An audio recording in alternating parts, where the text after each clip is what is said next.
अज्ञानतिमिरान्धानां ज्ञानाञ्जनशलाकया चक्षुरुन्मीलितं येन तस्मै श्रीगुरवे नमः। महादेव्या कुक्षिरत्नं शब्दजितरवात्मजं श्रीराजचन्द्रमहं वन्दे तत्त्वलोचनदायकं प्रभु तत्त्वलोचनदायकं।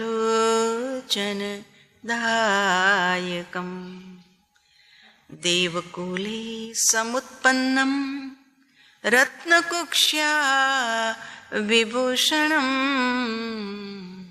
श्रीजी प्रभु महं वन्दे आत्मशान्ति प्रदायकं प्रभु आत्मशान्ति प्रदायकं। प्रार्थना। शांति माटे सद्गुरुनो शरणु लीधुं रे। शांति माटे सद्गुरुनो शरणु लीधुं रे। तन मन धन एमने अर्पी दीधुं रे। तन मन धन एमने अर्पी दीधुं रे। हे शांति माटे सद्गुरुनो शरणु लीधुं रे। शांति माटे सद्गुरुनो शरणु लीधुं रे। कूची रूपी तत्व मने कानमा कीधुं रे। कूची रूपी तत्व मने कानमा कीधुं रे। हे कूची रूपी तत्व मने कानमा कीधुं रे। कूची रूपी तत्व मने कानमा कीधुं रे। पियुष घणी तुरत तेने प्रेम थी पीधुं रे। पियुष घणी तुरंत तेने प्रेमथी पीधुं रे। हे शांति माटे सद्गुरुनो शरणु लीधुं रे। शांति माटे सद्गुरुनो शरणु लीधुं। गोत तो चारे कोर हूँ तेने घट मां चिंध्यूं रे। गोत तो चारे गोत तो चारे कोर हूँ तेने घट मां चिंध्यूं रे।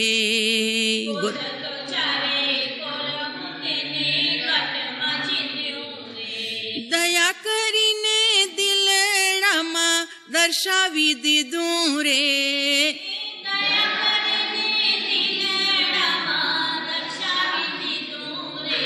हे शांति माटे सद्गुरुनो शरणु लीधुं रे।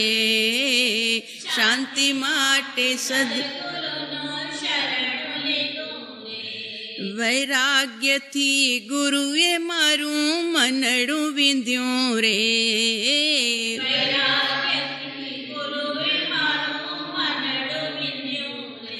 हे वैराग्य थी गुरुए मारूं मनडुं विंध्यूं रे।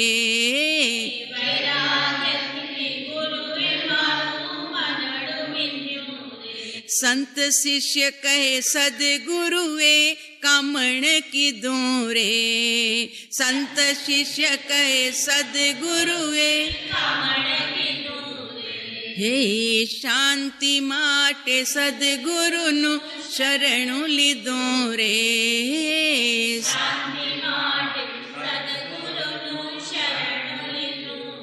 तन मन धन एमने अर्पी दीधुं रे। तन मन हे शांति माटे सद्गुरुनो शरणु लीधुं रे। हे शांति माटे सद्गुरुनो शरणु लीधुं रे। દેય છતાં જેની દશા વર્તે દેહાતીત, તે જ્ઞાનીના ચરણમાં હો વંદન અગણિત. આ જ્ઞાનીના ચરણમાં હો વંદન અગણિત. જ્ઞાનસાર ગ્રંથ અને એના 5 અષ્ટક આપણે જોયા, એના ઉપર ચિંતન કર્યું. આજે 6ઠું અષ્ટક, જેનું નામ છે શમ અષ્ટક. શમ એટલે ઉપસમ, જેની આગળ લાગે ઈ શમ. ઓલું સમ, સમતાનું સમ નહીં, અહીંયા શમ. કે જ્ઞાન મેળવવા પૂર્વે પણ શમની આવશ્યકતા છે, અને જ્ઞાન મેળવી લીધા પછી પણ ઈ શમ ગાઢો થાય છે. એટલે પરમ કૃપાળુ દેવે આત્મસિદ્ધિજીમાં આત્માર્થી જીવના લક્ષણ માટે પણ આ જ વાત કરી. કષાયની ઉપશાંતતા, માત્ર મોક્ષ અભિલાષ, ભવે ખેદ પ્રાણી દયા, ત્યાં આત્માર્થ નિવાસ. અને એ જ વાતને એમણે આ પદ્યમાં હતું. અને ગદ્યમાં જો જોવું હોય તો 135 નંબરનો પત્ર અને 143 નંબરનો પત્ર જોવું છે. જરી જુઓ 135 નંબરના પત્રમાં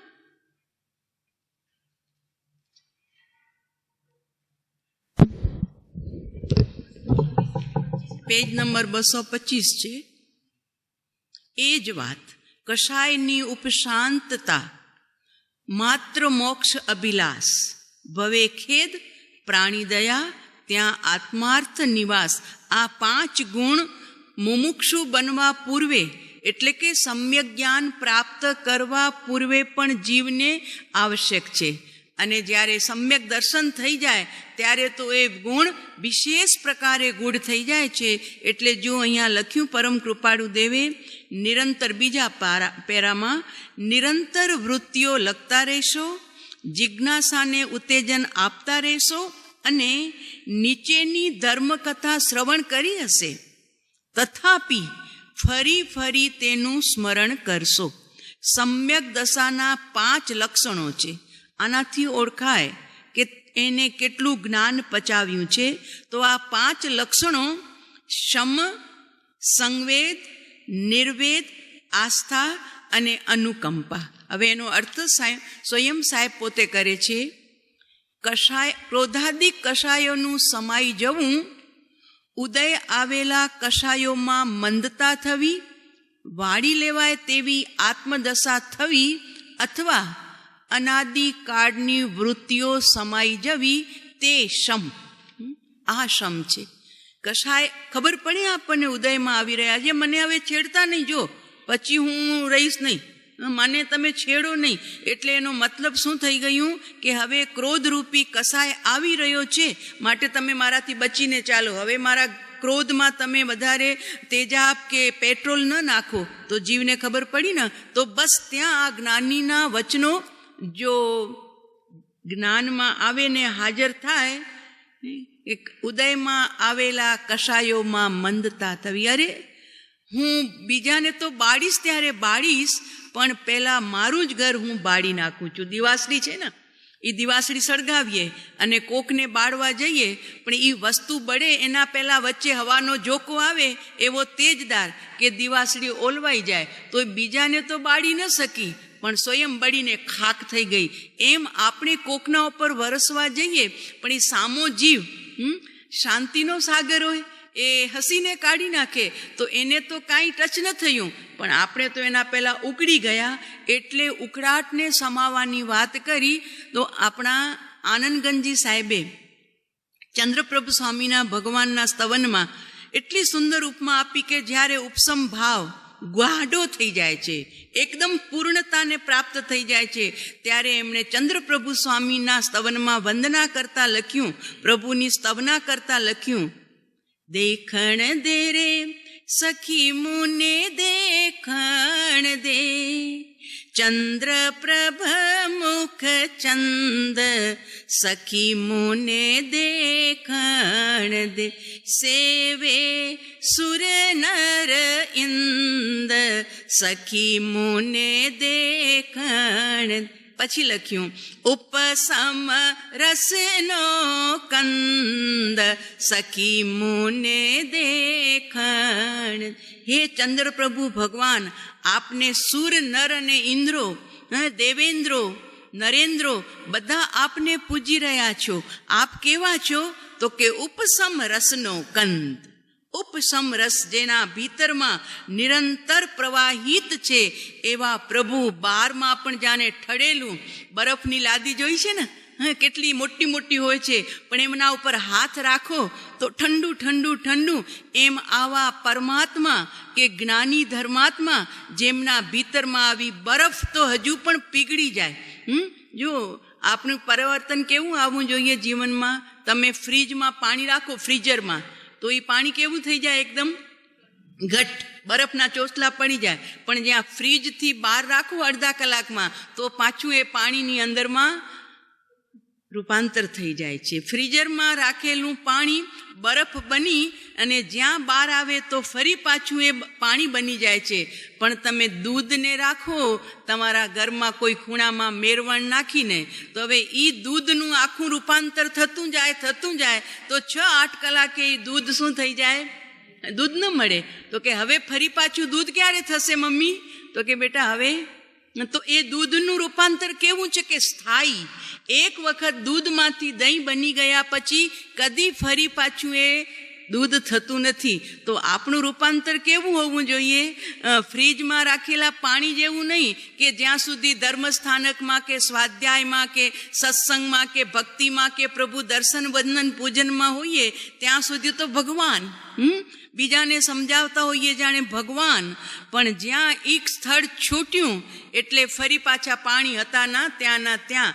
તો જ્ઞાનીઓ એમ કહે છે કે તારું રૂપાંતર પાણીમાંથી બરફ જેવું નહીં, પણ તારું રૂપાંતર દૂધમાંથી દહીં જેવું, કે દહીં હવે કદી પાછું દૂધ થાય નહીં. અગર એને વલોવે તો અંદરથી નવનીત મળે, માખણ મળે, અને એને તાવે તો ઘી મળે, પણ હવે એ પાછું દૂધ ન થાય. એમ તારા જીવનનું રૂપાંતર કેવું હોવું જોઈએ? સાચા જ્ઞાની રૂપી બોધ. અને એ બોધ રૂપી જ્યારે તું મેળવણ નાખે છે ત્યારે પ્રભુ, પણ અત્યારે દુઃખની વાત હોય છે ઘણી વખત કે જે ગુરુ જેનાથી દૂધ પીધું, જેમણે અમૃત પીવડાવ્યું, જેમણે જીવનને આખો ઢાંચો આપ્યો પોતાના ઘર તરફ જવા માટેનો, અને એવા જ ગુરુ સામે જ્યારે શિષ્ય થાય ને ત્યારે કે છે પંચમકાલના જીવો કે ગુરુ ખૂણામાં બેઠા રહે અને ચેલા આગળ થઈ જાય છે. અમારે ત્યાં સજાય છે દુસમકાલની કે ગુરુ બેઠા ખૂણામાં ને ચેલા આગળ. એનો મતલબ શું થયું કે ગુરુએ આપેલું જે દૂધ, જેમ સાપને પીવડાવેલું દૂધ નથી રહેતું, અમૃત નથી થતું, ઝેરમાં પરિવર્તન થઈ જાય છે. એમ ગુરુએ આપેલું દૂધ, વાણી રૂપી, વાત્સલ્ય રૂપી, બોધ રૂપી દૂધ, એ દૂધ અમૃત થવાના બદલે શું થયું ભાઈ? તો કે જેમ ઝેર નાગને થઈ જાય એમ તારા ભીતરમાં પણ એ ઝેરની જેમ પરિવર્તન થઈ ગયું. એનો અહીંયા નંબર નથી ભાઈ. એટલે જ્ઞાનીઓનો બોધ સાંભળ્યા પછી જવાબદારી આપણી વધી જાય છે ભાઈ, આપણી વધી જાય છે. કેમ કે એક જગ્યાએ કૃપાળુદેવે લખ્યું છે કે જ્ઞાનીના વૈરાગ્ય કરતાં પણ કઈ ગણો વિશેષ વૈરાગ્ય મુમુક્ષુનો હોવો જોઈએ. કેમ? તો કે એ તો ગયા પોતાના ઘરમાં. હવે કદાચ વૈરાગ્ય તને ન દેખાય ને તો એમને વાંધો નથી, પણ તારો વૈરાગ્ય તો વિશેષ હોવો જોઈએ. કેમ કે હજુ તારે તારા આત્મરત્નને પ્રાપ્ત કરવું છે. અને તું જો વૈરાગ્યના રંગને ભૂલી જઈશ અને સંસારના રંગે રંગાઈ જઈશ તો આત્મદર્શન તો દૂર રહી ગયું. જ્ઞાનીના કીધેલા જે ગુણો છે એને પણ તું મુમુક્ષુતામાં જીવંત નહીં રાખી શકીશ. માટે જવાબદારી ભાઈ, જવાબદારી. જો કુંવારી કન્યા હોય ત્યાં સુધી એ ગમે ત્યાં ફરે, ગમે તેની સાથે હશે, ગમે તેની પાસે ઊભી રહે, કાંઈ વાંધો ના આવે, કારણ કુંવારી છે. પણ કોકની ઘરની પુત્રવધુ બન્યા પછી એની પણ જવાબદારી વધી જાય છે. ગમે તેમ એ ફરી ન શકે, રાતના ગમે ત્યાં રખડી ન શકે, કારણ કોકના ઘરની પુત્રવધુ બની, એની જવાબદારી વધી ગઈ છે પ્રભુ. એમ ત્યાં સાસરા પક્ષની ચૂંદડી ઓઢ્યા પછી જે મેં દીકરીની જવાબદારી વધી જાય છે, કારણ કે પુત્ર વધુ બની ગઈ છે. એમ પ્રભુ અહીંયા સદગુરુનું શરણું લીધું, નહોતું લીધું ત્યાં સુધી ઠીક હતું, ભટક જેમ કરવું એમ કર, પણ હવે તું કે છે કે મેં સદગુરુનું શરણું લીધું છે, એની ચૂંદડી ઓઢી છે, એના મીંડળ બાંધ્યા છે, એના કંકણ દોડા બાંધ્યા છે, તો હવે તારી કોઈ જવાબદારી છે કે નહીં? એ જવાબદારીથી તું બચવા માંગે છે. એટલે બહુ મુમુક્ષુની જવાબદારી વધી જાય છે. એટલે અહીંયા પરમ કૃપાળુ દેવ કહે છે કે તને કેવા સંત મળ્યા, કેવા અરહંત મળ્યા, કેવા ભગવંત મળ્યા, તો કે ઉપસમ રસનો કંદ.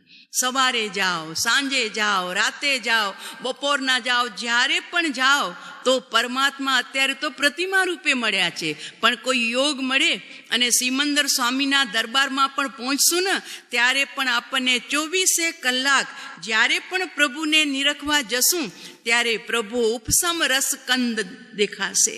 ઉપસમ રસમાં ડૂબેલા પરમાત્મા 24 કલાક. ક્યાં સુધી? તો કે બસ હવે બહાર જ નથી આવવાના, કાયમ માટે ઉપસમ રસના કંદ થઈ ગયા.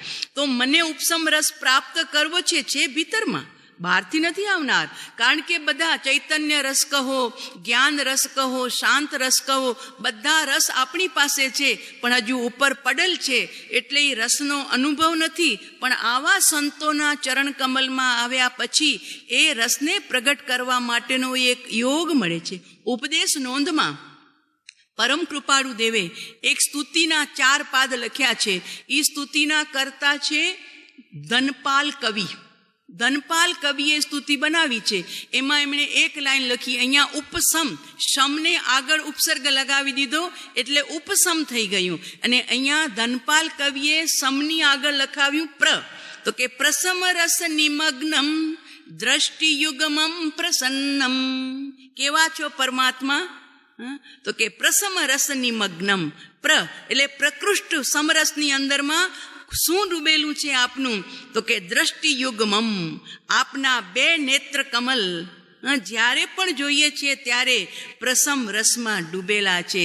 કશાયની કોઈ ઝલક અમને દેખાવા મળતી નથી, કોઈ અંદરમાં વિકારની ઝલક જોવા નથી મળતી, કોઈ અશાંતિની ઝલક જોવા નથી મળતી. પ્રભુ જ્યારે પણ આપને નિરખીએ ત્યારે પ્રસમ રસની મગ્નમ દ્રષ્ટિયુગમમ, આપની બંને નેત્રો, આપના બંને ચક્ષુ જ્યારે પણ જોઈએ ત્યારે પ્રસમ રસથી નિતરતા જ અમને જોવા મળે છે. ત્યાં ધનપાલ કવિએ પ્ર આગળ લગાડી પ્રસમ શબ્દ રાખ્યો અને આનંદગંજી સાહેબે ઉપસર્ગ લગાડી અને ઉપસમ કર્યો. એમ અહીંયા શમ નામ ઉપસમ.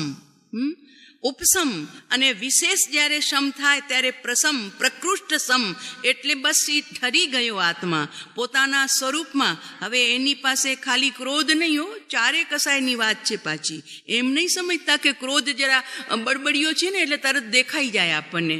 અને સાલું ક્રોધનું તો મીછામ ડુકડમ જીવ સ્વયં પણ માંગે કે મારી ભૂલ થઈ ગયો. પણ બીજા 3 કસાય બેઠા છે ને એ એના બાપ છે. ક્રોધ તો જો દેખાય છે એ બળબડિયો છે માટે, પણ માન, મારું માન સચવાયું નહીં. અપેક્ષા છે ને કે મારી દુનિયામાં જાહેરાત થાય, લોકો મને ઓળખે, અને ત્યાં હું ગયો અને મારું માન સચવાયું નહીં એટલે માન પણ ખતરનાક, એટલે માનનો પણ ઉપસમ. અરે પરમ કૃપાળુ દેવે તો કીધું છે દીનપણાનું માનજો.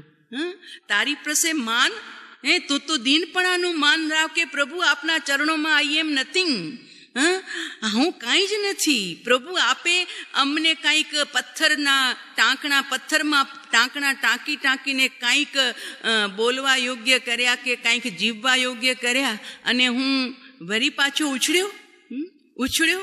એનો મતલબ કે માન કશાય ઉપસમ ન થઈ શક્યો. જુઓ, ક્રોધાદિ, આદિકમાં બધા આવી ગયા. ક્રોધ, માન, માયા, લોભ, રાગ, દ્વેષ, ઈર્ષા, દેખાઈ બધા આવી ગયા. એના પેટા વિભાગ. ક્રોધાદિક કશાયોનું સમાઈ જવું ઉપડે જ નહીં, આવે જ નહીં.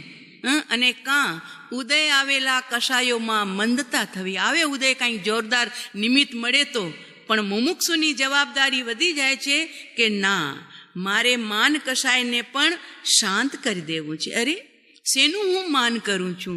છે શું 150-75 વર્ષ માટે મળેલું શરીર, એ મળેલું રૂપ, મળેલી ધન સંપત્તિ, મળેલા પદ ને પ્રતિષ્ઠા, અરે એના માટે હું ક્યાં પાછો જાવા નાખવા માંડ્યો કે મને બહુમાન મળવું જોઈએ, મને સન્માન મળવું જોઈએ, લોકો મને ઓળખે.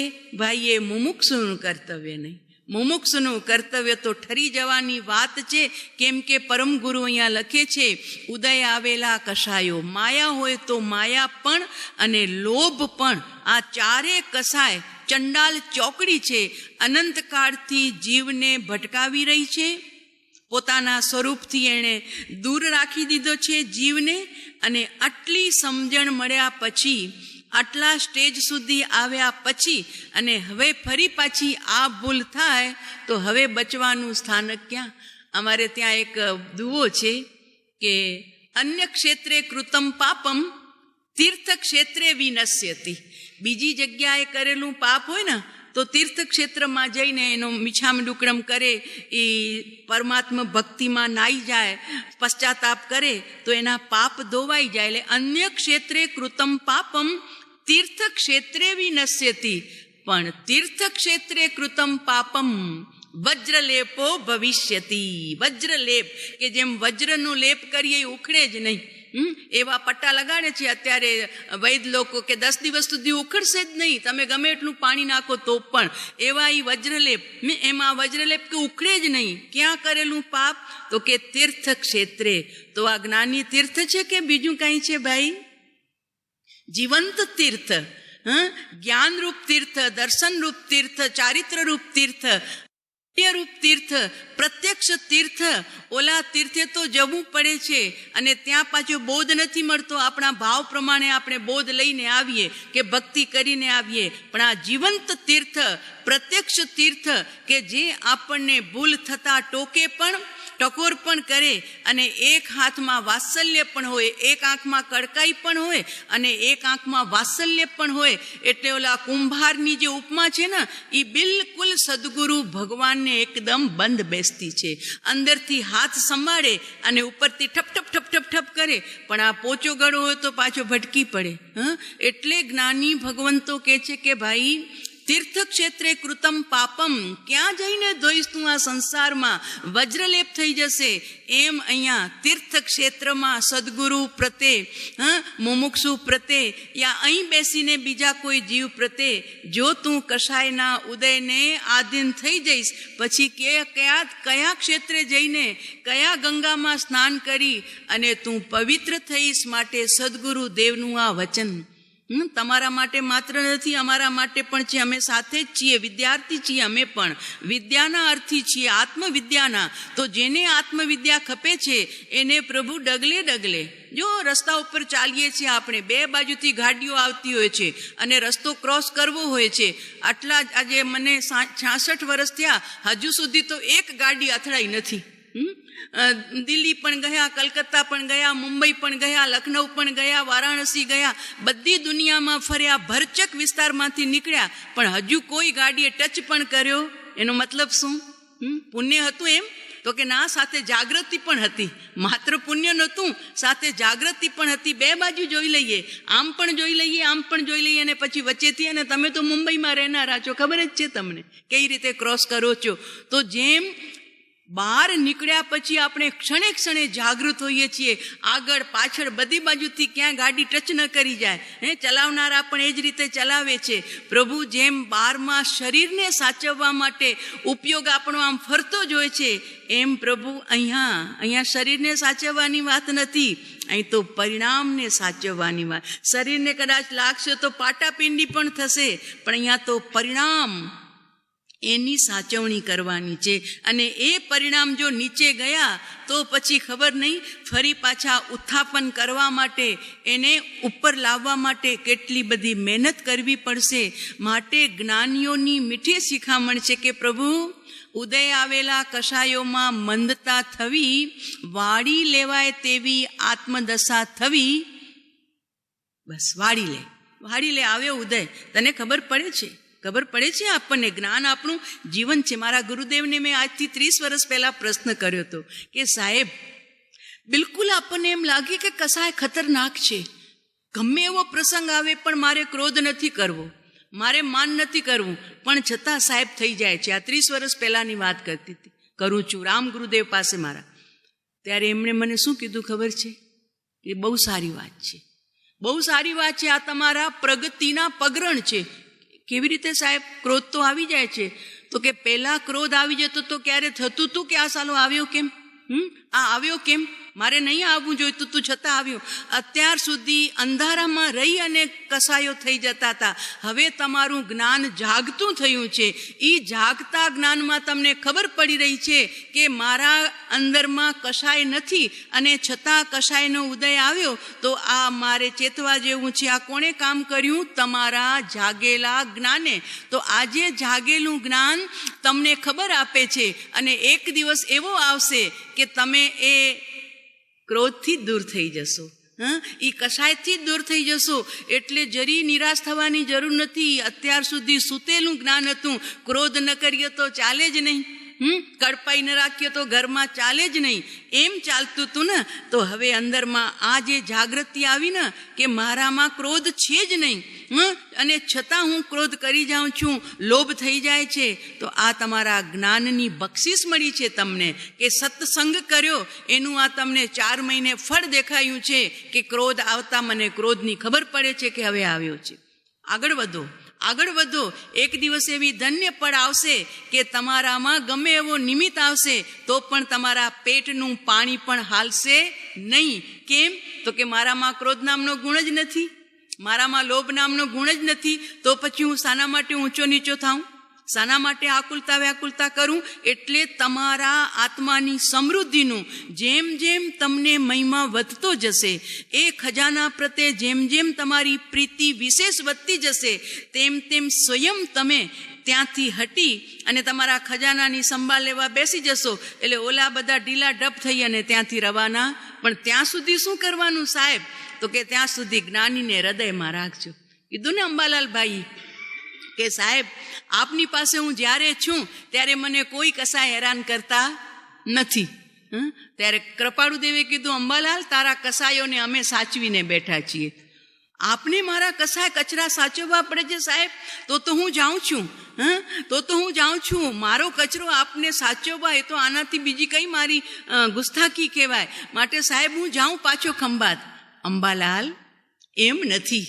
સાંભળજો, જ્ઞાનીઓની ટેકનિક જુઓ, જ્ઞાનીઓની કોઈ અપૂર્વતા વાણીની કે એમના જીવન જીવવાની કળા. એટલે અંબાલાલ એમ નથી. તો કેમ? તો કે તને રાગ કોનામાં છે? પત્નીમાં છે, દીકરામાં છે, ધનમાં છે, દુકાનમાં છે, પિતાજીમાં, માતાજીમાં? તો કે સાહેબ હવે બધો રાગ ઓસરી ગયો છે, એક આપમાં જ રાગ છે. આખો રાગનો જે પોટલો હતો ને હવે અમે એક જગ્યાએ ઢોળી નાખ્યો છે. એક જ જગ્યાએ પ્રેમ કલશ ભરી આત્મા, ભક્તિ રસે ભરપૂર, શ્રી ચરણ નવરાવતા મારું મિથ્યા તો થાય ચકચૂર. આ અમારો પોતાનો દુહો બનાવેલો છે. કારણ કે ત્યાં તો બોલો છો જ્ઞાન કલશ ભરી આત્મા, સમતા રસે ભરપૂર. જ્ઞાન કલશ જોયો છે કે પિત્તળનો કલશ હોય, બહુ ધનવાન હો તો સોનાનો કળશો હોય. એનાથી વિશેષ તમે ધનવાન હો તો એમાં હીરા જરીને લાવો ભાઈ. પણ બોલો છો શું? જ્ઞાન કલશ ભરી આત્મા. અને લાવો છો શેનો? મટીરિયલનો. તો પછી જૂઠું નથી બોલતા આપણે. વીર વિજયજી મહારાજ એમને કહેવાનું મન થાય, એમનું બનાવેલું છે ને આ, કે સાહેબ આ તમે જૂઠું નથી લખ્યું, અહીંયા તો બધા જર્મન સિલ્વરના બધા કલસા લઈને આવે છે, અને આપ લોકો છો જ્ઞાન કલશ ભરી આત્માને. બધા એમ જ બોલે છે, જ્ઞાન કલશ ભરી આત્માને સમતા રસે ભરપૂર. તો કેવી રીતના? તો કે એ તો પ્રતીક છે ભાઈ, એ તો ખાલી પ્રતીક છે પરમાત્માના અભિષેકનો. પણ તારું સાચો અભિષેક તો ત્યારે થશે કે અત્યારે આ જર્મન સિલ્વર છે ને કે ચાંદી સોનાના તારા કળસા, એ તો રહી જશે એક સાઈડ, અને તું તારા સ્વરૂપમાં એવો જામી જઈશ કે તારા સંપૂર્ણ જ્ઞાન પિંડમાં તું જ્યારે અવગાહન કરી લઈશ, અને પછી જે વંદન થશે ને એ સાચો તારો જ્ઞાનનો કળશો હશે. જ્ઞાન કલશ ભરી આત્મા. અને પછી જ્યારે ઈ જ્ઞાન કલશો આવે ને ત્યારે સમતા રસે ભરપૂર. ચારે બાજુ સમતા સમતા સમતા. પછી એ જીવને ત્યારે બીજો કોઈ કસાયની જરી કાલીમાં કે તપારો હોય જ નહીં. સમતા રસે ભરપૂર અને શ્રીજીને નવરાવતા. ત્યારે બહારના ભગવાન નહીં, ત્યારે ભીતરનો ભગવાન, એનો અભિષેક. એટલે તો આનંદગંજી સાહેબે કીધું, અહો અહો હું મુજને કહું, નમો મુજ રે. કેમ? તો કે અચિંત્ય જેનો મહિમા છે એવા પરમાત્માની મને અત્યારે ભેટ થઈ છે. ભેટ 16મા ભગવાનના સ્તવનમાં આ ગાથાઓ છે, છેલ્લે લખેલી છે. અહો અહો હું મુજને કહું, બીજાને નથી કહેતો મને પ્રણામ કરો, હું મારી જ પરિણતિને કહું છું કે નમ મને નમ. કેમ? તો કે બહુ બારમાં ઝૂક્યો. એમ અહીંયા કહે છે કે પરમાત્મા બહારના અભિષેક કરતા કરતા પુણ્ય બાંધ્યા, સદગતિ મળી, સાચા દેવગુરુની નજીકમાં આવી ગયા, અને હવે એમની છાયા તળે અને એમની કૃપા તળે મારે જ્ઞાનનો કળશો પ્રગટાવવો છે અને મારા જ પ્રભુને મારે અભિષેક કરવો છે. આ એ દોવાનો સાર છે. બોલવામાં જ્ઞાન પ્રતીક બોલાય, પણ પ્રતીક છે.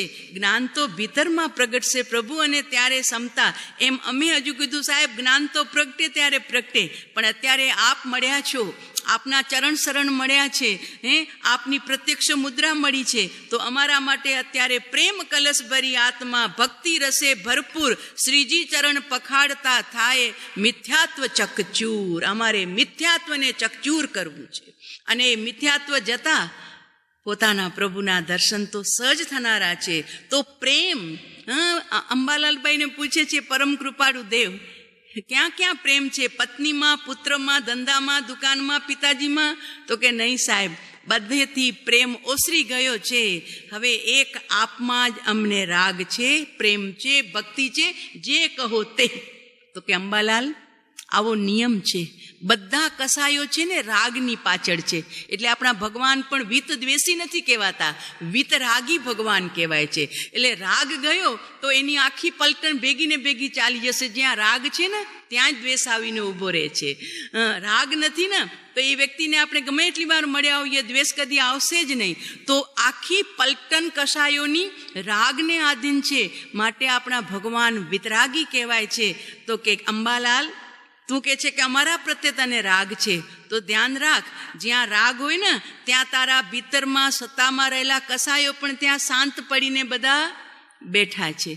તું કે છે કે મને કોઈ કસાય તને હેરાન કરે છે? તો કે ના સાહેબ, આપની હાજરીમાં કોઈ કસાય મને પરેશાન કરતું જ નથી. તો હવે અમે તો અમારા જ્ઞાનમાં રમણમાન છીએ, અમે તારા એક પણ કસાયને અડ્યા નથી. એટલે કસાય ક્યાં પડ્યા છે? જ્યાં તને રાગ છે ને ઈ સત્પુરુષમાં રહેલા રાગમાં તારા કસાયો પડ્યા છે. અમે તારા રાગને અડીએ તો અમને અડે ને. વિતરાગી ભગવાન શિષ્યના રાગને અડે નહીં. એટલે અમે તારા કસાયને એક અંશ માત્ર અડ્યા નથી, અને તું કે છે કસાય મને હેરાન કરતા નથી. એનો મતલબ શું થયો? તો કે અત્યારે નિરાધાર થઈને કસાય બિચારા લટકી રહ્યા છે. સમજાયું? આ બહુ અતિ ઉત્તમ વાત છે. સાધક માટે આશ્રય ભક્તિ કહો કે સદગુરુનો આશ્રય કહો, કે કારણ કે આપણે હજુ નબળા છીએ, કમજોર છીએ, ગમે એવી વાયરસ આપણને પકડી લે એવું છે. બહારના વાયરસની વાત નથી અહીંયા, કશાયોના વાયરસ નિમિત્ત એવું આવે કે આપણે એની છાયામાં આવી જઈએ અને આપણને ઝપટમાં લઈ લે, ક્રોધ, માન, માયા, લોભ. તો આ વાયરસ આપણને પકડી લે અને આપણે પાછા એ કસાયને આધીન થઈ જઈએ. એટલે જ્ઞાનીઓએ આપણને જીવવા માટેનું સુંદર મજાનું એક ઈલાજ આપ્યો છે કે બીજું કાંઈ નહીં, બસ તું સત્પુરુષ પ્રત્યે રાગ કરવો જ નથી, પણ કર તો ક્યાં કર? તો કે સત્પુરુષમાં રાગ કર. અને જ્યાં સત્પુરુષ તો વિતરાગના જીવંત પ્રતિકૃતિ છે, એમને તારા રાગ સાથે કોઈ નિસ્બત નથી. તું રાગી છો, એમણે તો વિતરાગતાનો અંશ હોજી લીધો છે, માણી લીધો છે. એટલે અમને અંબાલાલ એ કસાય અડતા જ નથી, અને તું કે છે મને પરેશાન કરતા નથી. માટે તારે ખંભાત જવાની જરૂર નથી. કસાય બિચારા નિરાધાર થઈ અને લટકી રહ્યા છે. એક અવસર એવો આવશે કે એ કસાય પોતે મરી અને રવાના. આ ટેકનિક છે ભાઈ. જ્ઞાની આંગળી પહેલા પકડે, પોછોય પકડે, હાથ પકડે, અને પછી એને છૂટો મૂકી દે કે બસ હવે તું તારી રીતે જા. તારી રીતે સાધના કરે. તો માય એમ જ કરે છે. બચ્ચો નાનો હોય ત્યારે આંગળી પકડે, બેટા ચાલો પાપા, ચાલો પાપા, પગલી કરો. અને એ બિચારો દડતો પગલા માંડે, અને પછી ધીરે ધીરે એ મમ્મીના સહારે જ્યારે શીખી જાય છે, ત્યારે એ જ માં આંગળી આપી હતી અને હવે એ જ માં પાછી આંગળી છોડાવે પણ છે કે નહીં? આપણે બધા એમાંથી બહાર નીકળ્યા છીએ. આપણી બધાએ આંગળી પકડી હતી માની, અને તમે વળી પાછા બીજાની પકડી હશે, તમારા સંતાનોની. તો બસ એ જ વાત છે કે માં આંગળી પકડે પણ અને માં આંગળી છોડાવે પણ. અને એમાં છોકરો સરખું ન ચાલે તો બે ટપલી પણ મારી લે. ગુરુ કોનું નામ ભાઈ? ભૂલ થાય તો વઢે પણ, ટોકે પણ, આંખ લાલ પણ કરે, અને જો ભૂલ નથી તો એને વધારે આગળ પણ વધારે છે. એટલે પરમ કૃપાળુ દેવનું આ વચન એટલું ઉત્તમ લાગે આપણને કે વાળી લેવાય તેવી આત્મદશા થવી.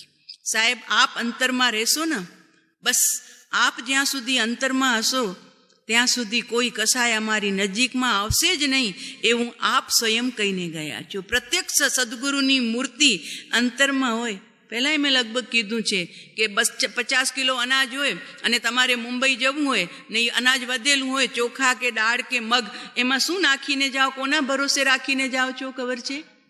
પારાની ગોળી. જેટલા દાણા એટલી પારાની ગોળીઓ હોય. કેટલી હોય? 4 થી 5, બહુ તો 10. તો એ 50 કિલો અનાજ પીંપામાં પડ્યું છે, એમાં 5 કે 7 કે 10 ગોળી તમે પારાની નાખી દીધી. કેટલા નિશ્ચિંત થઈ જાઓ છો કે હવે પાછા આવશું ત્યાં સુધી અનાજ જેવું રાખ્યું છે એવું ને એવું મળે છે કે નહીં? કોના ઉપર વિશ્વાસ છે તમને? આ પારાની ગોળી, એમાં જીવંતતા છે, એ ચૈતન્ય ધરાવે છે ભાઈ. જુઓ, આ પારાની ગોળી સાવ જડ છે, ફેંકી દઈએ પછી.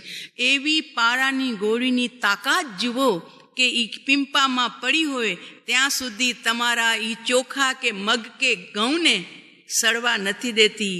તો આ જ દ્રષ્ટાંત આપણા માટે. ઓલી તો જડ છે, એમાં તો જીવંતતા નથી, જ્યારે આ તો જીવંત તત્વ છે. તું જીવંત, સજીવન, તારો ભીતરનો આત્મા જીવંત અને સામે સજીવન મૂર્તિ. આ બંને જ્યારે તારા અંતરમાં એ સજીવન મૂર્તિ જો બેઠી જ છે તો પછી તને સડવા દે જ નહીં.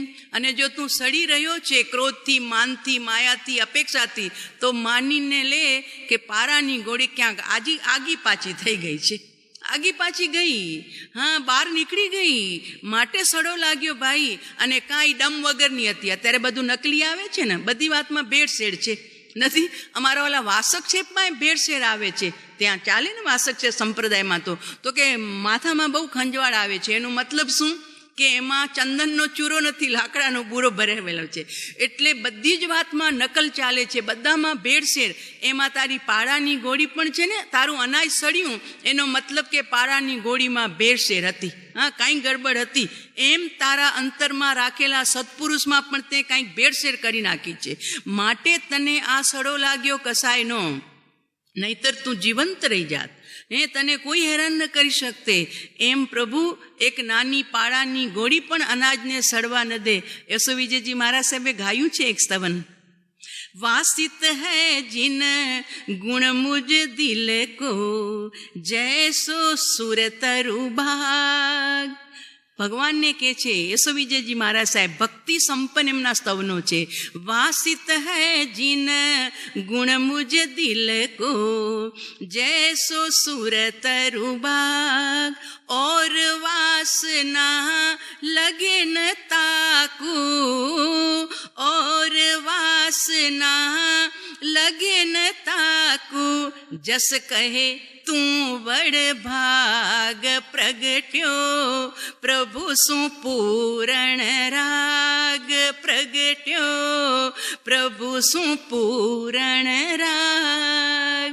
મને પરમાત્મા પ્રત્યે એવો રાગ જાગ્યો છે કે હવે દુનિયામાં ક્યાંય કઈ જે વસ્તુમાં મને જરી માત્ર રાગ નથી રહ્યો. એવન શરીર ઉપર પણ નહીં, પદ ઉપર પણ નહીં, પ્રતિષ્ઠા ઉપર પણ નહીં, ભક્તોનો રાગ પણ નહીં, વાણીનો રાગ પણ નહીં, કોઈ રાગ રહ્યો નથી.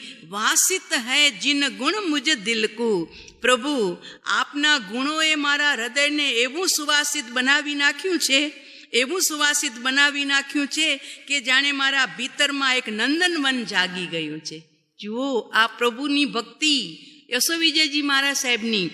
વાસિત હૈ જીન ગુણ મુજ દિલકુ જૈસો સુર તરુ બાગ. સુર તરુ એટલે દેવતાઓનું નંદનવન છે ને, દેવલોકમાં જ્યાં દેવતાઓ સ્વૈર વિહાર કરે છે, એમ નંદનવનમાં જેમ વિવિધ પ્રકારના પુષ્પ છે, સુવાસિત છે, મન આમ પ્રસન્ન થઈ જાય છે એ ખુશ્બુ દ્વારા, એમ પ્રભુ આપના ગુણરૂપી આ બગીચામાં મારું મન એવું લીન થઈ ગયું છે કે ઓર વાસના લગે ન તાકું. હવે ક્રોધ, માન, માયા, લોભ, ઈર્ષા, અદેખાઈ આ બધા અવગુણરૂપી કચરા હવે અહીંયા કોઈ ઝલકી જ ન શકે. કેમ કે અહીંયા ગુણરૂપી પુષ્પોનો બગીચો ખીલ્યો છે.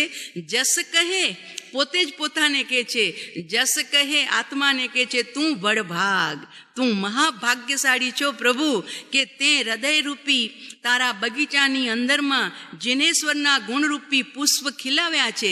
એટલે હવે ક્રોધ, માન, માયા, લોભ સાઈડમાં થઈ ગયા છે. આ વાત છે, આ વાત છે. આનું નામ છે સમર્પણ, આનું નામ છે ભક્તિ. કેમ કે પરમ કૃપાળુ દેવે કીધું વાળી લેવા એવી આત્મદશા થવી. તો કે ઉપાય શું? તો કે એક તો શાસ્ત્ર જ્ઞાનનો ઉપાય છે. કાલે વાત આપણે જોઈ હતી પરમ દિવસે કે શાસ્ત્ર ભણવા એના માટે જ ભણવાના છે.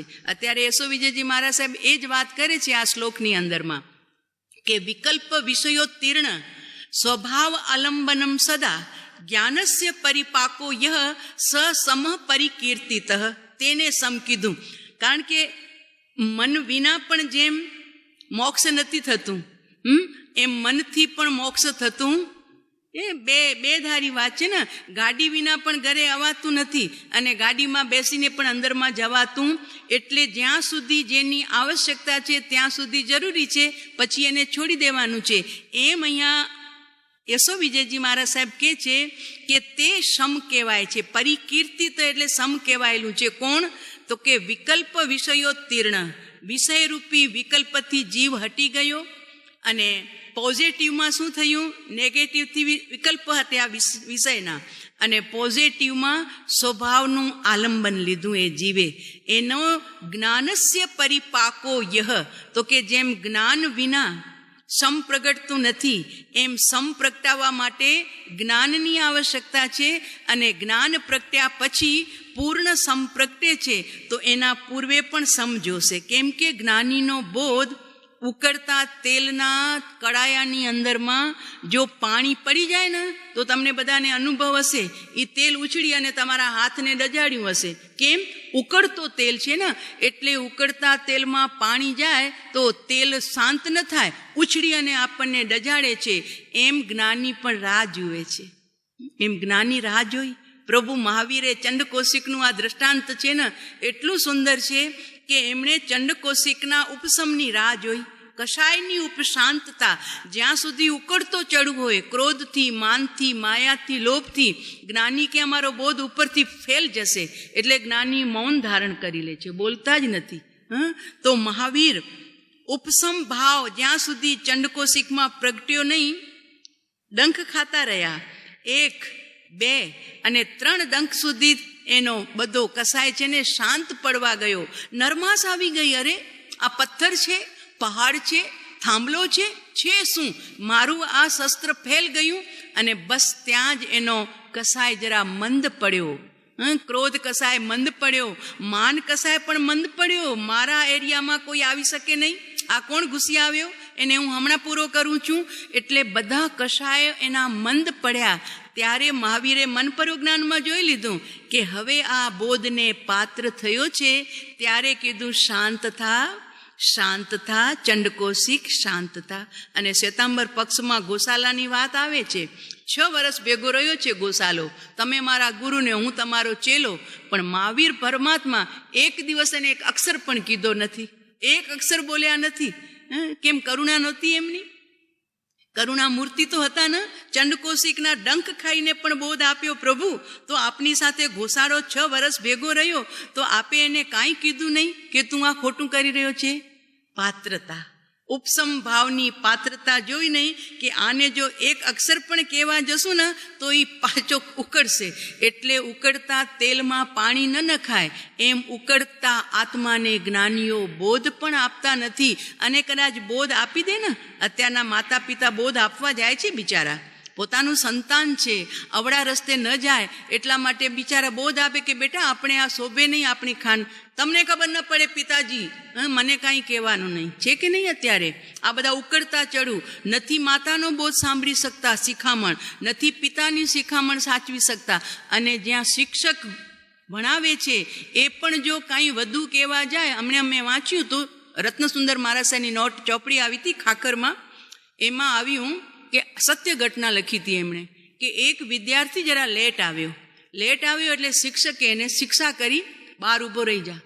આપણા સ્કૂલનો સમય શું છે તને ખબર નથી? એક દિવસ મોડો આવ્યો, 2 દિવસ મોડો આવ્યો, આજે તને શિક્ષા છે, બહાર ઊભો રહે. એટલે એણે ક્લાસમાં આવવા ન દીધો. બરોબર? હવે આ તો દરેક શિક્ષક કરે ને, એમાં કઈ મોટી વાત હતી? પણ આ શિક્ષક અત્યારના આ ઉકળતા ચડુઓ, સ્કૂલ પૂરી થઈ, ઘંટ વાગ્યો, બધા વિદ્યાર્થી નીકળ્યા, સર પણ નીકળ્યા, અને એ સરને કહે છે ધ્યાન રાખજે, આજે મને તે બહાર ઊભો રાખ્યો છે, હવે તારી ખેર નથી.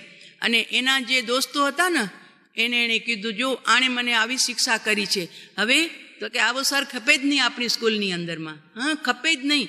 એટલે જુઓ, આજનો વિદ્યાર્થી વિદ્યાનો અર્થી રહ્યો નથી, ક્યાં પહોંચી ગયો છે. એટલે એણે પોતાના એ 5 દોસ્તો જે સ્કૂલ એની સાથે મળીને ગેંગ બનાવી અને ચપ્પુ છુરી તૈયાર રાખ્યા. અને જ્યારે બીજા દિવસે સર સ્કૂલમાં આવવા માટે શિક્ષક તૈયાર થઈને આવતા હતા ત્યારે આ 5 છોકરાઓ એમને ઘેરી લીધા અને ત્યાં ને ત્યાં ચપ્પુમાં ઘા મારી અને શિક્ષકને ખતમ કરી નાખ્યો. બોલો, આ સત્ય ઘટના, આ કલયુગ. જે શિક્ષક પાસેથી બોધ મળે, જીવન જીવવાની કળા મળે, જીવન સંસ્કારી થાય. કારણ કે સદગુરુ પછી આવશે, પહેલા તો માતા ગુરુ, પિતા ગુરુ, વિદ્યા ગુરુ, શિક્ષક ગુરુ, આ બધા ગુરુઓથી ઘડાઈ અને જીવ ઠેઠ સદગુરુના દરવાજા સુધી આવે. એમાં ધર્મગુરુનો પણ કાંઈક હિસ્સો હોય છે. તો પણ બીજા દિવસે તરત ખબર તો પડી જાય કે શિક્ષક કેમ હાજર નથી થયા. ખબર પડી કે ભાઈ શિક્ષકનું ખૂન કરી નાખવામાં આવ્યું છે. અને ખૂન કોણે કર્યું છે? તો કે જે વિદ્યાર્થીને ગઈકાલે એમણે શિક્ષા કરી હતી, ક્લાસમાં આવવા નથી દીધો. એટલે બધા શિક્ષકો હડતાલ ઉપર ઉતરી ગયા, અમે કોઈ હવે સ્કૂલમાં આવશું, કારણ કે અમારી જાન જોખમમાં છે. અમે વિદ્યાર્થીને શિક્ષા કરીએ છીએ એના જીવનના સુધારણા માટે, અને જો અમને એનું ફળ મળતું હોય, અમને તમારી સ્કૂલ મંજૂર જ નથી, નહીં આવશું. બસ બીજા દિવસે બધાએ હડતાલ પાડી દીધી, સ્કૂલ બંધ થઈ ગઈ. પછી હવે જે સમજાવટને જે થઈ હશે તે, પણ કહેવાનું તાત્પર્ય કે દિવસે દિવસે જેમ 5મો આરો આગળ વધે છે એમ આ ગુણ હ્રાસ થતા જાય છે. સહિષ્ણુતા ગુણ ખતમ થઈ અને અસહિષ્ણુતા તે કોની પાસે? તારું કોઈ બુરું કર્યું હોય ને એને તો હજુ તું શિક્ષા કરતો સારી વાત છે. માતા એને તું જેલ સુધી લઈ જાય, એને તું વૃદ્ધાશ્રમ સુધી લઈ જાય. પિતા જેણે તને પાલ્યો પોસ્યો એની સામે તું આંખ ઉઠાવે છે, એની સામે તું હાથ ઉઠાવે છે. અને ગુરુ જેને તને શિક્ષાના પાઠ ભણાવીને તને આ દુનિયામાં જીવવા યોગ્ય બનાવ્યો, એવા ગુરુ સામે, શિક્ષક સામે તું ક્યાં સુધી પહોંચી ગયો? એટલે પ્રભુ આ કળિયુગ, એટલે પરમ કૃપાળુ દેવ 249 પત્રમાં લખ્યું છે ને, કળિયુગ એટલે શું? એના માથે સિંગણા નથી જાગતા, ઉગતા નથી, એની પાછળ પૂંછડાય ફૂટતા નથી. કળિયુગ એટલે શું? તો કે જેમાં સત સીધાતું જાય, સાચા લોકો સીધાતા જાય અને આવા બધા પોતાનું વર્ચસ્વ જમાવતા જાય, એનું નામ કળિયુગ છે. આનું નામ કળિયુગ છે. સત્ય, આ વિનય, વિવેક, ભલમનસાઈ, સહિષ્ણુતા, પ્રેમ, આ બધું જ ચૂકાતું જાય. અને એની જગ્યાએ એના ઓપોઝિટ બધા દુર્ગુણ આવીને ઊભા રહી જાય. એટલે જ્ઞાની કહે છે કે ભાઈ જો અહીંયા કીધું જ્ઞાનસ્ય પરિપાકો, જ્ઞાનનો પરિપાક શું છે? તો કે જ્ઞાન પાકી જાય એટલે પૂર્ણ રૂપે પરિપાક થઈ જાય તો એનું ફળ શું આવે? તો કે તને જ્ઞાન અંદરમાં પચી ગયું ને ભાઈ, એનો મતલબ તું શમ સ્વરૂપ બની ગયો છે. પરમાત્માનું જ્ઞાન, કેવલ જ્ઞાન સુધી પહોંચી ગયું, પરમાત્મા ક્ષમતાની મૂર્તિ થઈ ગયા. શમ, હવે કોઈ પણ કાંઈ ઉપસર્ગ કરે તો પણ પરમાત્મા મુનિ દશામાં પણ શમ હતા. કેવલ જ્ઞાની તો ઉપસર્ગનો સવાલ જ નથી. પણ પ્રભુ ઉપસમ રસનો પિંડ થઈ ગયા.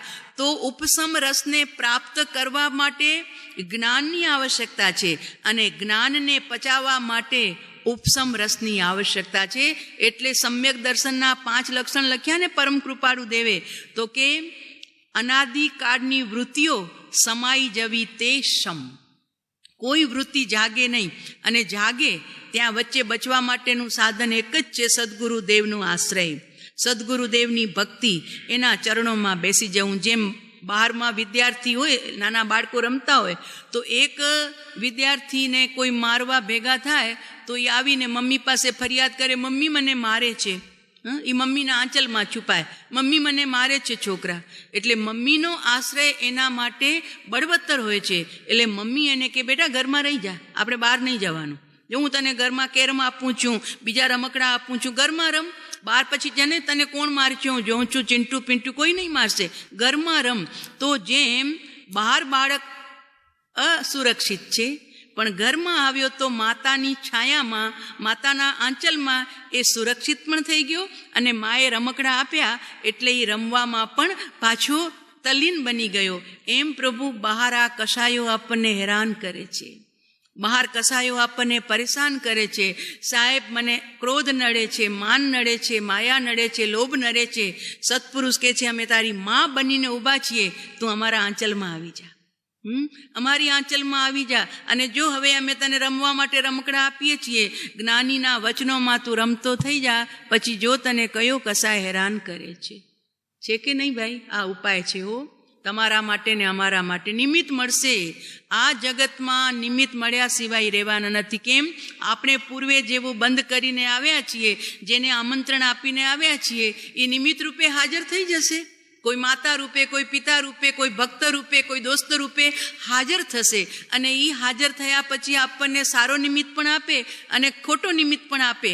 પણ એ નિમિત્ત વખતે આપણી જાગૃતિ રહે, એના માટે સદગુરુની ગોદ, સદગુરુનું આંચલ અને સદગુરુએ આપેલા રમવાના રમકડા. તો એમણે આ આપ્યા છે રમકડા કે બેટા જ્ઞાનમાં રમો, શાસ્ત્રમાં રમો. તો શાસ્ત્ર પણ તને ત્યારે પચશે કે જ્યારે તારી પાસે સમગુણ છે.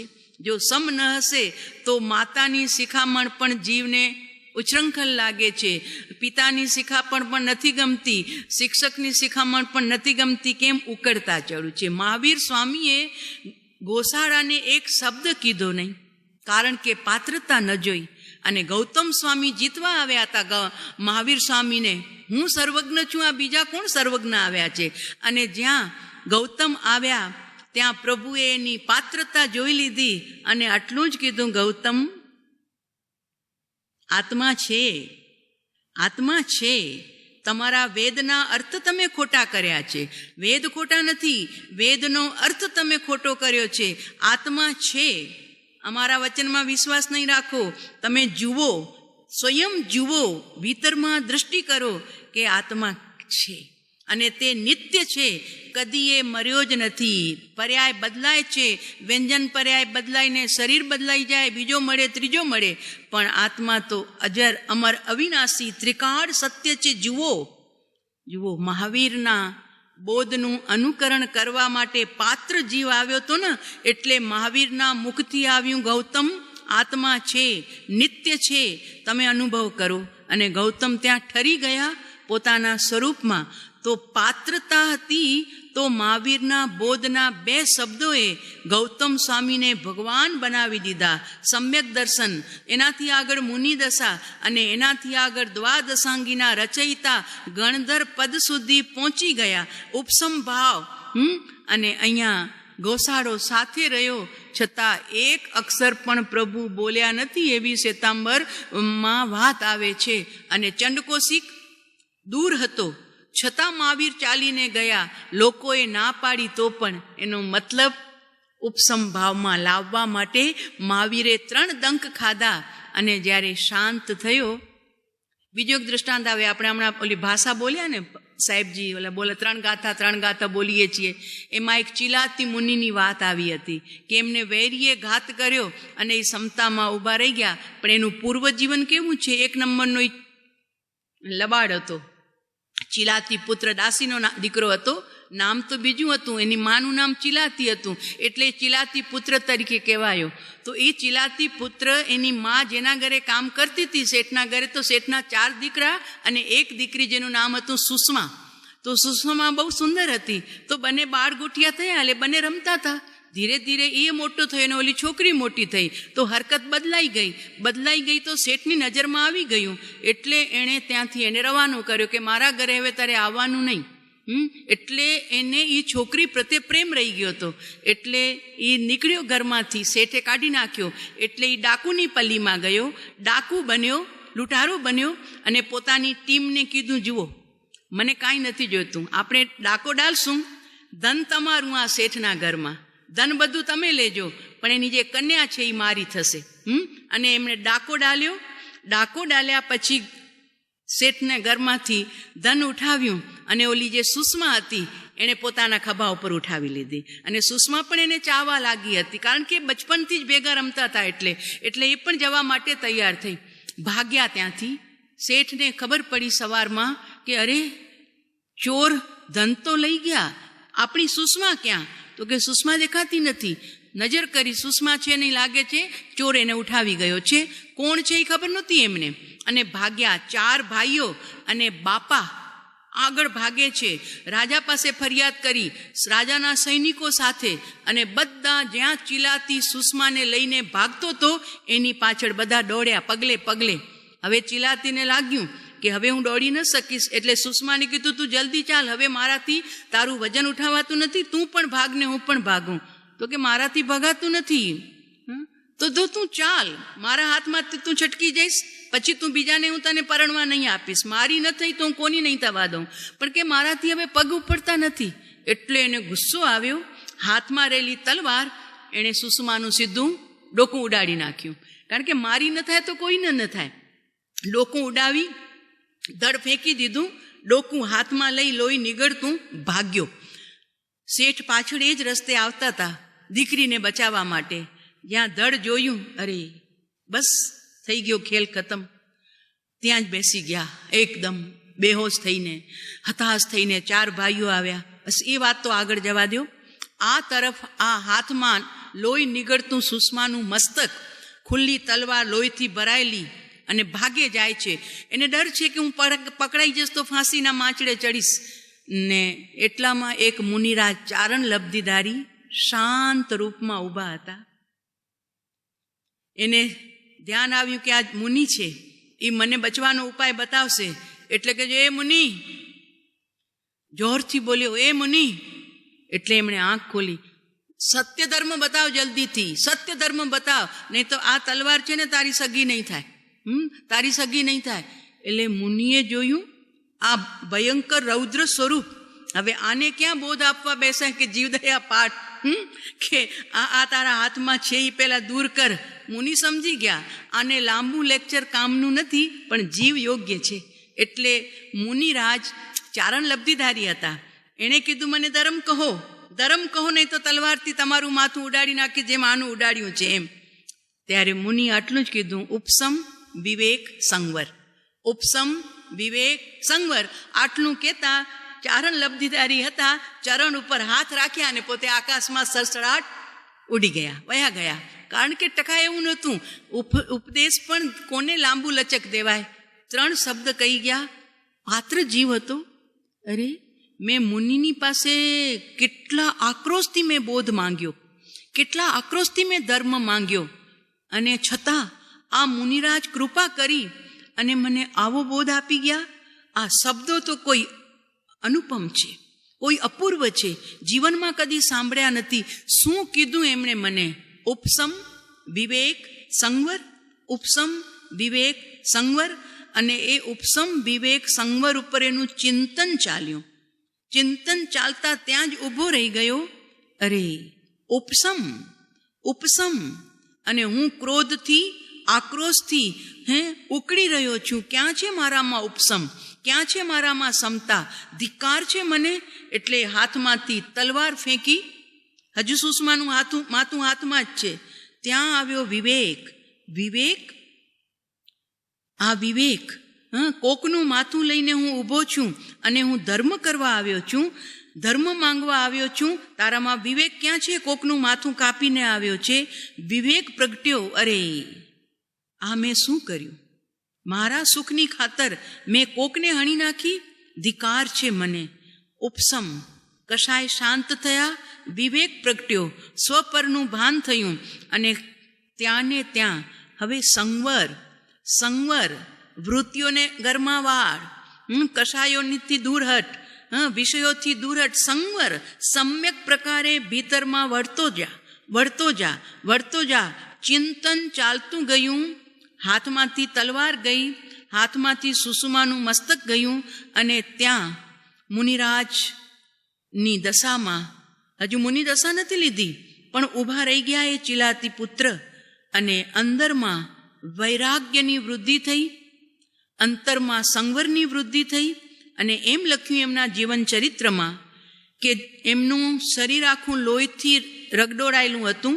સુષમાના મસ્તકના કારણે એટલી જંગલી કીડીઓ એના શરીરને ખાવા લાગી. તે એવું ખાધું કે ચારણી જેવું બનાવી નાખ્યું કે એક બાજુથી જાય અને બીજી બાજુથી આવે. આખા શરીરમાં જંગલી કીડીઓએ એને એકદમ ફોલી નાખ્યો. પણ છતાં એ સમતા મૂર્તિ ચિલાતી કુમાર ત્યાં ને ત્યાં ઊભા રહ્યા. એમ લખ્યું એમના જીવન ચરિત્રમાં કે 2.5 દિવસ સુધી એ કીડીઓનો, પછી જંગલી જાનવરોનો ઉપસર્ગ થતો રહ્યો, પણ એ ત્યાંથી જરી પણ ડગ્યા નહીં, હટ્યા નહીં. અને 2.5 દિવસ પછી એમનો ત્યાં દેહાંત થયો. શરીર પડ્યું રહ્યું અને આત્મા દેવલોકની દુનિયામાં પહોંચી ગયો. ઉપસમ, સંવર અને વિવેક, આ 3 વચન ઉપર એમણે વિશેષ પોતે અંદરમાં ચિંતન કર્યું. એનું ફળ એમને આ મળ્યું. એ ઓલામાં આવે છે ત્યાં એમ લખ્યું કે વૈરીએ ઘાત કર્યો, પણ આ બધા જંગલી જાનવર એમના વૈરી બની અને એને કષ્ટ આપ્યું. પણ એમણે સમતા ધારી. જો કેટલો આક્રોશ હતો, અને એ આક્રોશની જગ્યાએ કેવી નરમાસ અને ઉપસમ ભાવ રમી ગયો. તો જે નરક ગતિના દરવાજા ખોલે એના બદલે દેવલોકની દુનિયાના એ મહેમાન બની ગયા. તો આપણે આ સમ અષ્ટકમાંથી આ પહેલો શ્લોક જોયો કે જ્ઞાનસ્ય પરિપાકો યહ સ સમ પરિકીર્તિત. તો હવે આગળ બીજા શ્લોકમાં શું કહે છે ઉપાધ્યાય ભગવંત, એને વિચારશું. અને સાહેબા 5 સમસંવેગ કીધા છે એ પણ આપણે જરી જોશું.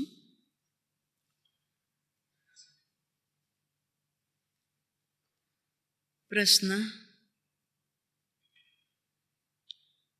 પરમરીસના સ્વાધ્યાયમાં ઉપાધ્યાય ભગવંતે જ્ઞાનીના જ્ઞાનને 3 ઉપમા આપી હતી, તે કઈ કઈ હતી?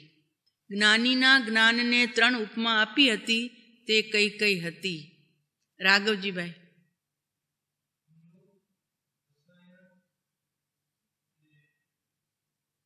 રાઈટ, 2 રાઈટ છે. ત્રીજું હરકચંદભાઈ, તમારી આંગળી ઊંચી છે હરકચંદભાઈ? ત્રીજું બોલો છો? બોલો. નથી આવતું? કાંઈ નહીં. હરકચંદભાઈ 2 ખ્યાલ છે, બોલો. ઐશ્વર્ય. 3 સુંદર. ભરતભાઈએ જવાબ આપ્યો છે. 2 તો રાઘવજીભાઈએ પણ કીધા, પણ આપણે 3 એમના કે અમૃત, રસાયણ અને ઐશ્વર્ય, એ 3 એમણે ઉપમા આપી હતી જ્ઞાનની. સુંદર. બીજો પ્રશ્ન: